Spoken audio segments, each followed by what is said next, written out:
Olá, minha gente, tudo bem, caras e caros, como estão? Vamos então conversar um pouco sobre a nossa disciplina, né? Já que a gente não está se encontrando presencialmente, né?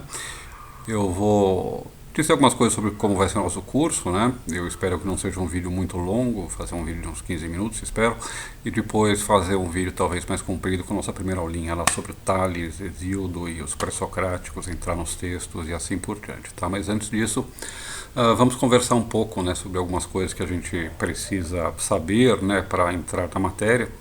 Semana passada a gente teve um encontro, né, a gente acabou conversando e eu não acabei não dando tudo o que eu queria dar na matéria, né, e passando tudo aquilo que era importante para vocês, né, algumas referências, alguns pontos que são particularmente dignos de atenção, né, na medida que vocês forem estudando. E então o que eu quero fazer é fazer essa apresentação do curso, retomar essa apresentação que a gente começou na aula e também falar algumas coisas sobre o nosso conteúdo, né? A gente vai estudar a história da filosofia antiga e vocês, se vocês olharem, né, a grade de vocês, vocês vão ver que isso aí corresponde a uma das 4 histórias da filosofia que vocês têm que fazer, que são então justamente a 1, a 2, a 3 e a 4, que correspondem basicamente, eram os nomes antigos dessas disciplinas, né? A história da filosofia antiga, a história da filosofia medieval, a história da filosofia moderna e a história da filosofia contemporânea, né? E vocês vão encontrar essa divisão em quase todos os manuais, muitas vezes nos currículos, né? E ela tem uma função pedagógica interessante, mas ela não corresponde exatamente a algo que seja incontroverso, muito pelo contrário, né? E, obviamente, também é, digamos assim, uma classificação externa, né, histórica, que a gente empresta da história, que a gente, portanto, não simplesmente pegou as eras históricas e transplantou para a filosofia, né? E a primeira coisa que isso causa é que as eras históricas e as eras filosóficas, as idades históricas e as idades filosóficas não batem, né? A gente começa a modernidade histórica, por exemplo, lá com as navegações de descoberta, 1492, por exemplo, e a modernidade filosófica é a publicação do discurso do método Descartes, 1637, por exemplo, né? Enfim, mas esses períodos ajudam a gente a se situar um pouco em uma cronologia da filosofia, né?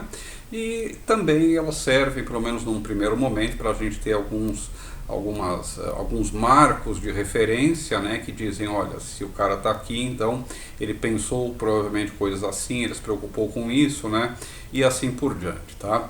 Mas, mais uma vez, são classificações que são artificiais, né? Eu sempre brinco, quando eu dou aula de filosofia moderna, que o Descartes não acordou um dia e falou, nossa, eu sou moderno, né? E que também os medievais não diziam, nossa, que idade chata nossa, idade média, né? Era tão bom antes com os gregos, né? E agora vamos ter que esperar até o Descartes, né? Para deixarmos de ser medievais, né? Bom, essas coisas são classificações que vieram depois, né, que, digamos assim, olham retrospectivamente para um fenômeno e tentam colocá-lo em certas caixinhas, né? Tem uma utilidade, mas também não representa nada muito mais profundo que isso, né? E tanto por isso também eu já vou explicar uma coisa, tá? Quais são os períodos, tá? Vão se acostumando com esses grandes blocos, esses grandes períodos, tá? Façam uma linha depois eu pego uma lousa e desenho, tá? Mas façam uma linha no caderno de vocês, né? Para vocês pensarem. A gente vai, no curso de filosofia, cobrir desde o século VII a.C. até hoje, né? Então a gente tem mais ou menos lá 2.500, pouco mais disso, de anos, né? Para, digamos assim, encaixotar os nossos filósofos, né? E pensar o fio da filosofia. Mas para frente eu vou explicar para vocês que a filosofia é essencialmente um diálogo, né? Um conjunto de perguntas, respostas e a continuação dessa conversa, né, através de texto, através dos filósofos, né? Mas, enfim, existe um fio condutor histórico, existe, não diria uma progressão, porque esse é um termo bastante, progresso é um termo bastante controverso em filosofia, né? Mas existe um caminho, né, pelo qual a gente pode compreender certas relações históricas, certas relações de implicação entre conceitos, teses, autores e assim por diante, né? E, portanto, ter esse cronograma evita que a gente cometa erros, né? Erros de anacronismo, né? Projetar no passado coisas que só aconteceram depois, né? E erros mais básicos, como por exemplo achar que um autor influenciou o outro, né? Um dia apareceu um artigo sobre a influência de Nietzsche em Marx, né? E, bom, Nietzsche veio depois de Marx, né? É o tipo de erro básico que, quando a gente aprende um pouco isso, já não comete, tá? Mas então, quais são os grandes blocos que a gente vai ter e por que eu estou dizendo isso também, né? Porque a gente, se pegar a filosofia antiga, lá século VII a.C. até o século III, mais ou menos, IV, dependendo do autor, né? Depois de Cristo, né? Então a gente tem um período de mais ou menos 700 anos, tá? A gente só vai cobrir um período mais restrito, que vai de 585 a.C. até 325 a.C. 585 Tales, 329, perdão, tá? 585, 329, né? Que é o Aristóteles, tá? Esse bloco, né, de mais ou menos de 300 anos que a gente vai então trabalhar no nosso curso, porque a gente vai trabalhar pré-socrático, Sócrates, Platão e Aristóteles, um cursinho básico. Eu expliquei que o cursinho feijão com arroz de história da filosofia antiga, tá? Para vocês aprenderem o básico, o mínimo necessário para ir em frente, né? E não para a gente se aprofundar, infelizmente, né? Nem em Platão, nem em Aristóteles, nem nos pré-socráticos, assim por diante, que cada um deles merecem um ou vários cursos só por si mesmos, né? Então, bom, a gente vai situar nosso curso nesse bloco, tá? E só para vocês já lembrarem, tá? Então, século VII até século III ou IV, filosofia antiga, né? Que cobre então o período da Grécia, depois o período do Império Romano e depois o período do início do cristianismo, antes da formação, digamos assim, de uma teologia cristã, uma patrística, lá no século III e IV, né? A partir do momento que no século III, século IV, a gente vê se consolidar uma reflexão filosófica associada ao cristianismo, que a gente chama de patrística, a gente começa a falar de filosofia medieval, né? A filosofia medieval, digamos assim, que a maior parte das pessoas estuda, né? Aquele período da Idade Média que a gente normalmente imagina quando pensa em Idade Média, é um período já mais para o final da Idade Média, então século XIII, século XIV, né? Que é o século do florescimento da escolástica, é o século de ouro, digamos assim, da filosofia medieval. Os séculos anteriores, né, sobretudo até entre o 3 e 4, lá com as invasões bárbaras e até o Renascimento carolíngio, né, são um período bastante conturbado, né, na história da Europa e no pensamento filosófico também, né. A gente tem um outro lampejo, mas só mais por Orígenes, lá no final desse período, a gente vai começar, digamos assim, a ter um revival da filosofia. A filosofia tem uma espécie de queda, né, na sua prática e popularidade nesse período. Aí a gente chega, né, e vejam só, a gente já vai para a Idade Moderna, né? Seria bom a gente entender que a transição da Idade Média até a Idade Moderna, na verdade, é um longo período, né, de quase 150 anos, ou 2 séculos, né?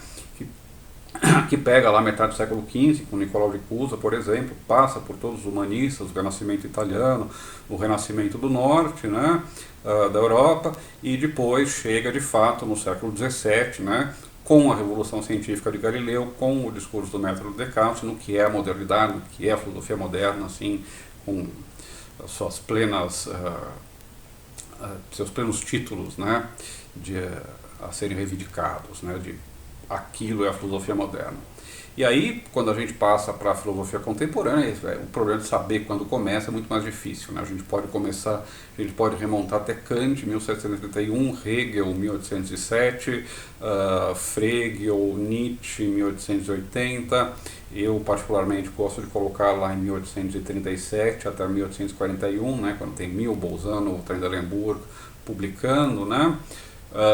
Mas enfim, obviamente começa em algum momento lá no século XIX ou perto do século XIX e vem até hoje, né? Então é um período também indefinido que abarca coisas muito diferentes, né? A gente pode pensar Kant, Hegel, Nietzsche ou Frege como sendo contemporâneos, né? Embora estejam mortos e enterrados há mais de 2 séculos, no caso do Kant, por exemplo, né? Morreu em 1804, portanto já está enterrado há quase 220 anos, né? Bom, tá bom? Então, podem voltar essa parte do vídeo, façam um pequeno pequena referência, podem procurar uma cronologia da filosofia, em algum manual deve ter, enfim, na internet deve ter, mas tenham essas referências porque é com isso que a gente vai trabalhar, tá?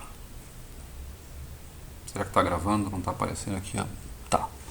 Bom, e por que a gente vai então estudar a filosofia antiga, né? Uma das coisas que eu falei para vocês, né, e que inclusive peguei um monte de uma coisa que foi dita lá na aula inaugural, né, no cinema, é que a filosofia tem com a sua história uma relação sui generis que nenhuma outra área do conhecimento costuma ter ou tem, tá?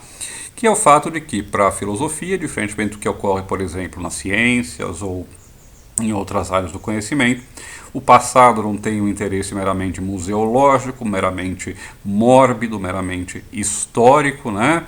Não é simplesmente um herbário de flores mortas, né? Perdão. Mas, ao contrário, parte integrante da nossa reflexão, parte integrante daquilo que a gente considera filosofia ser discutida e levada a sério hoje, tá? E eu vou falar mais sobre isso. Basicamente, muitas vezes vão me ouvir dizendo isso, explicando que o aspecto sistemático e o aspecto histórico da filosofia se entrelaçam. Tá? Deixa eu ver uma pausa aqui. Continua a gravar? Bom, fui pegar um cafezinho, né, para limpar a garganta. Bom, então, eu estava dizendo, né, sobre a importância histórica e sistemática da filosofia, o entrelaçamento do aspecto histórico e sistemático na filosofia. Isso vale para os gregos também, tá? A gente vai ler os filósofos gregos pela sua importância histórica, porque eles são importantes de se conhecer para a gente entender como a filosofia se tornou o que ela é e como, na verdade, o Ocidente se tornou o que ele é, tá? Mas a gente também vai ler esses autores porque esses autores fornecem ideias, né, ou pelo menos caminhos interessantes que até hoje têm o seu valor na pesquisa filosófica, na reflexão filosófica, né? Enfim, depois eu falo um pouco mais sobre isso, tá? Que mais? Por que então os gregos são importantes para a gente, tá? Primeiro porque eles fizeram perguntas que são de um tipo novo, perguntas que são fundamentais, perguntas que são profundas, perguntas que, digamos assim, buscam ir, né, até o âmago das coisas, o âmago da realidade, né? Que tipo de perguntas? Perguntas que vocês vão ouvir várias vezes ao longo do curso, né? O que é o universo? O que é o cosmos? Ou o que é a natureza? Porque o termo grego physis, né, que a gente vai usar várias vezes, tá? Significa tanto o universo quanto a natureza, o conjunto das coisas que estão no universo, né? E também, digamos assim, a natureza como o mundo material em geral, tá certo? A palavra cosmos é um pouco diferente porque representa o universo como sendo um todo ordenado, né? O cosmos não é meramente um todo, né? Mas é um todo que tem uma certa harmonia, uma certa ordem, uma certa proporção, né, nas suas partes. A ideia de um cosmos ordenado, né, cosmos noetos, ela aparece, por exemplo, no Platão, no Timeu de Platão, né, e é fundamental para os gregos, tá? Mas não apenas pergunta sobre a natureza da realidade, tá? Quando a gente começa a se perguntar o que existe, do que são feitas as coisas, do que é feito o universo, a gente passa a perguntas que são de um tipo não apenas físico, como essas eram, mas de um tipo mais metafísico, tá? Bom, essa realidade que existe, isto que existe, ele é permanente?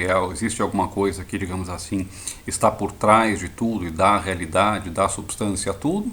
Ou existe simplesmente um agregado de partículas, de coisas simples, de matéria, do que quer que seja, que passa, se combina e está sempre em constante mudança, em constante fluxo, e onde não há nada de permanente, nada de real, né, nada de objetivo por trás desse constante fluxo, tá?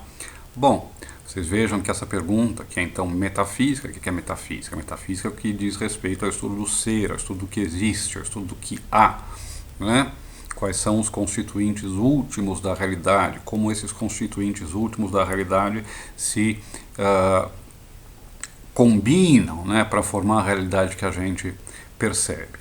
Quando a gente começa a dar fazer esse tipo de pergunta e dar o tipo de resposta que se espera a esse tipo de pergunta, né, a gente já saiu então do meramente olhar para os céus e perguntar, bom, o que é isso, né, para se perguntar, bom, o que é isso que está aí, né, o que está por trás disso, qual é o princípio, a palavra arqué que vai aparecer, que é outra palavra fundamental. Né? Vamos se acostumando com essas palavrinhas. Physis, a natureza, o universo. Né? Arqué, o princípio. Lembram quando eu perguntei, bom, o que será que há será que há algo de permanente por trás de todas essas coisas? Será que há uma arqué, um princípio? Mais tarde eu vou falar para vocês por que a gente tem que usar essas palavrinhas gregas, ou pelo menos é mais cômodo muitas vezes usar essas palavrinhas gregas do que simplesmente traduzi-las, tá? Porque elas têm um campo semântico, um campo de significado que muitas vezes é mais amplo do que as palavras correspondentes em português quando a gente as traduz, né? A gente está sempre escolhendo, digamos assim, uma certa interpretação, um certo significado para essas palavras. Porque arqué, por exemplo, é tanto o começo temporal, quanto o fundamento, né, quanto, digamos assim, a substância última, quanto a origem, enfim, tem várias traduções possíveis. Quando a gente fala arqué, ao invés de princípio ou fundamento, a gente está, na verdade, dando a palavra, deixando a palavra toda a sua riqueza semântica e todo o significado múltiplo que ela tem na reflexão filosófica grega, tá?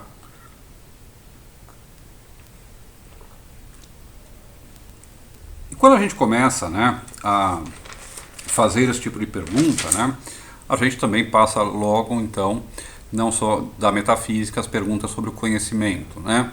Se a gente supõe que há uma realidade última, que há algo de objetivo, a gente supõe que a gente seja capaz de conhecer, de ter acesso a essa verdade última, a isto que é justamente, então, a verdade, né, outra palavra fundamental na história da filosofia, e que no caso dos gregos era concebida de modo bastante diferente do que a gente concebe a palavra verdade. Né? A palavra aletheia, por exemplo, que normalmente a gente traduz como verdade, representa um conceito diferente, né? Enfim, na história. A gente vai aprender todas essas coisinhas, né?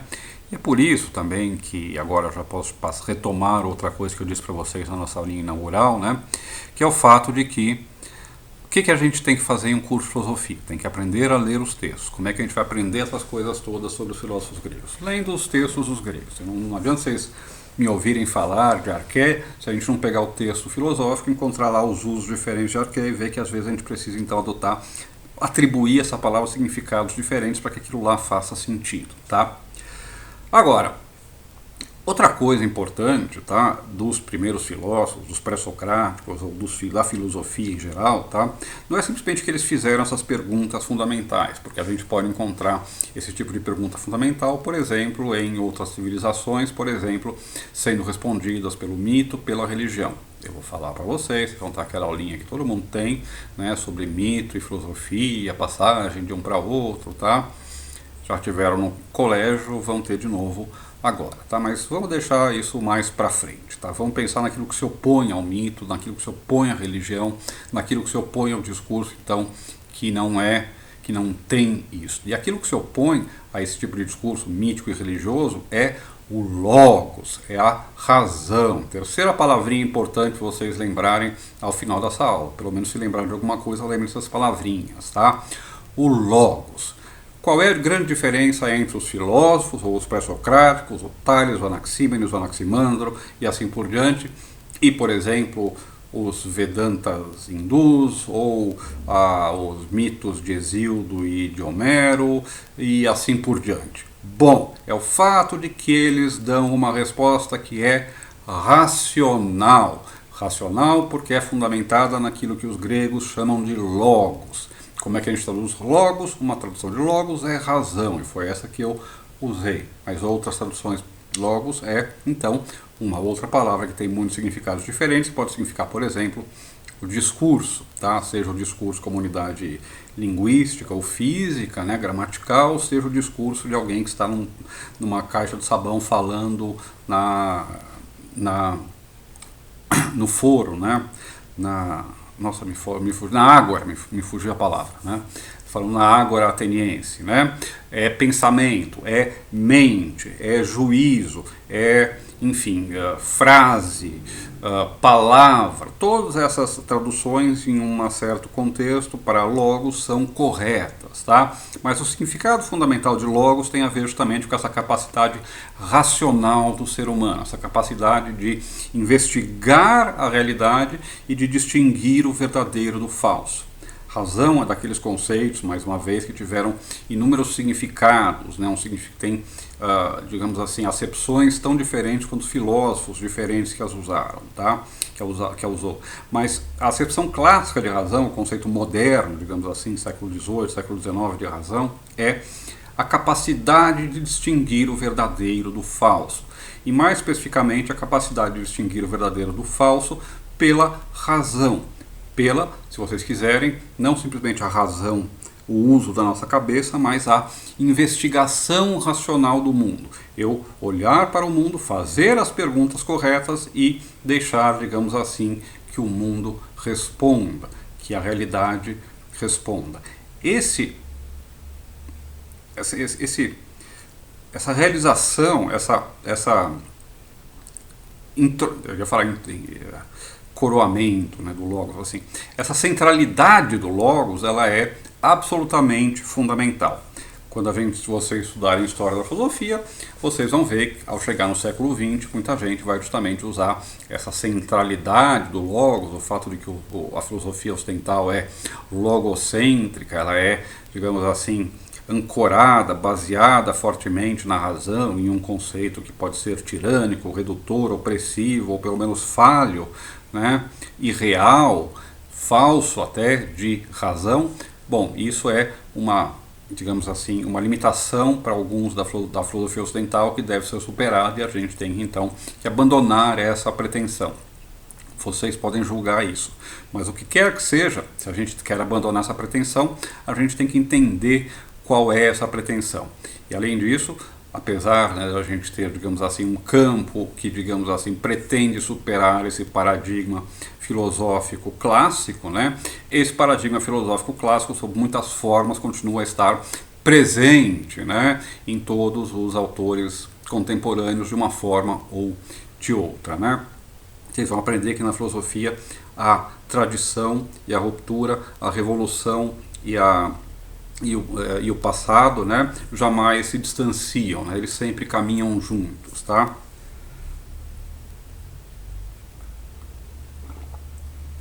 Mas então, a gente tem que aprender o que significa esse logocentrismo da filosofia ocidental e por que o Logos inaugura isso que é tão importante, que recebe um nome particular, que é a filosofia, tá?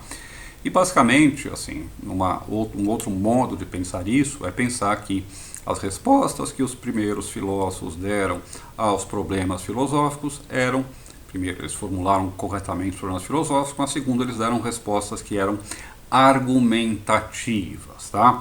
Para os nossos propósitos aqui na aula, a gente pode equiparar o logos grego com argumentativo, com fornecer razões, com fornecer motivos, tá? Quando o poeta grego fala, são as musas, é o daimon, é a inspiração, é o outro que fala por ele, portanto ele não tem, digamos assim, responsabilidade sobre aquilo que ele diz, e aquilo que ele diz não vem dele mesmo. O filósofo, ao contrário, quando ele fala, mesmo que ele diga, né, como por exemplo Heráclito, que é o logos que fala por ele, esse logos é comum a todos os homens. E esse logos que fala pelo filósofo, então, é algo que pode ser compartilhado, verificado, argumentado, discutido intersubjetivamente pelos outros. Se eu disser